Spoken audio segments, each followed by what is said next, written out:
রাতের বেলার খাবার মুড়ি চানাচুর একটু ডিম তরকারি ছিল, ওটাই খেতে ইচ্ছে করছিল না, কিন্তু একেবারে না খেলে বাড়িতে বকাবকি খাচ্ছি, যার জন্য একটু অল্প করেই খাই।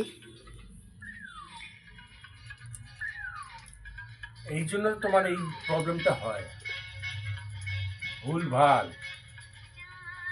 ভাল এইগুলো এই জন্য হয়।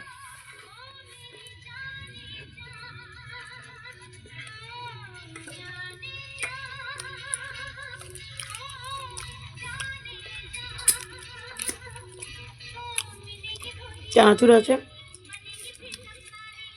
ভালোই লাগছে।